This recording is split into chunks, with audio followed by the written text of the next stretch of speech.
క్రీస్తునందు ప్రియమైనటువంటి సహోదరి సహోదరులకు యేసుక్రీస్తు నామములో శుభాభివందనాలు తెలియజేస్తూ ఉన్నాను. ఈరోజు వాక్య ధ్యానముగా నాకు వేరుగా ఉండి మీరేమీ చేయలేరు. యోహాను సువార్త 15వ అధ్యాయము 5వ వచనం.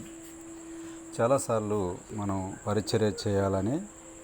పరిచర్య చేస్తూ ముందుకు వెళ్ళాలని మనం కోరుకుంటూ ఉంటాం. కానీ ఇక్కడ కొంతమంది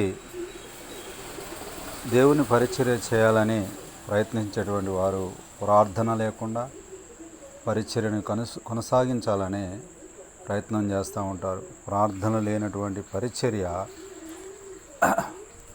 మనకి ఫ్యూయల్ లేనటువంటి, లేకపోతే ఎలక్ట్రిసిటీ లేనటువంటి వెహికల్ లాంటిదిగా ఉంటుంది. మనం ఎంత ప్రయత్నం చేసినా అది స్టార్ట్ కాదు. ఆ విధంగానే దేవుని యొక్క వాక్యము, ప్రార్థన అనేటువంటిది పరిచర్యలో చాలా ప్రాముఖ్యమైనటువంటిది. పరిచర్య చేసేటప్పుడు ముందు వెనక చూసుకొని ముందుకు వెళ్ళాలని కోరుతూ ఉన్నాను. ఎందుకంటే మన విరోధి అయినటువంటి సాతానుడు గర్జించు సింహం వలె ఎవరిని మింగుదునా అని వెతుకుతూ తిరుగుచుంటాడు. చాలాసార్లు మనం ఆయన లేకుండానే మనం పరిచర్య చేయాలని, మనం ఘనత పొందాలని, మనమే ఆరాధించబడాలని కోరుకుంటూ ఉంటుంటాం. అది చాలా ప్రమాదకరమైనటువంటిది. కొంతమందిని మనం చూస్తూ ఉంటుంటాం. అబద్ధ ప్రవక్తలు లోకంలో వాళ్ళు తమని ఫేమస్ కావడం కోసం ఇతరులని బ్లేమ్ చేయటం, ఇతరులని ఇబ్బంది పెట్టడం, ఇతరులని అడ్రస్ లేకుండా చేయాలని ప్రయత్నం చేయడం కూడా చేస్తూ ఉంటారు. అది ఆ మంచి పద్ధతి కాదు.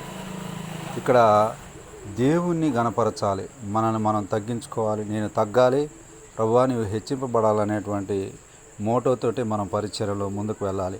అంతేలే కానీ నాకు ఘనత రావాలని చెప్పేసి, నన్ను అందరూ కూడా పొగడాలని చెప్పేసి నువ్వు పరిచర్యను ముందుకు తీసుకొని వెళ్ళాలని నువ్వు ప్రయత్నిస్తే నీవు వెళ్ళలేవు అనే విషయాన్ని మర్చిపోవద్దు. ఎందుకంటే యోహాను సువార్త 15వ అధ్యాయం 5వ వచనం చెప్తుంది, నాకు వేరుగా ఉండి మీరేమీ చేయలేరు. యేసుక్రీస్తు ప్రభువారికి వేరుగా ఉండి ఏమీ కూడా మనము చేయలేమనేటువంటి విషయాన్ని మర్చిపోకూడదు. ఎందుకంటే యేసుక్రీస్తు ప్రభువారు స్టార్ట్ చేసినటువంటి యొక్క మినిస్ట్రీ ముందుకు వెళ్ళాలంటే ఖచ్చితంగా యేసుక్రీస్తు ప్రభువారు మనతో పాటుగా ఉండాలి. ఆయన చెప్పినట్లుగా మనము నడవాలని చెప్పేసి మీ అందరికి కూడా తెలియజేస్తూ ఉన్నాను. కాబట్టి యేసు ప్రభువారికి వేరుగా ఉండి నేను అది చేస్తాను, ఇది చేస్తాను, అలా ఘనత పొందుతాను, ఇలా ఘనత పొందుతాను, నేను చాలా జ్ఞానం గలవాడిని, నేను చాలా తెలియగలవాడిని, నేను వారితో డిబేట్ చేస్తాను, వీరితో డిబేట్ చేస్తానని ప్రభువు లేకుండా నువ్వు ఏది చేసినా అది వ్యర్థము అనేటువంటి విషయాన్ని మర్చిపోకూడదు.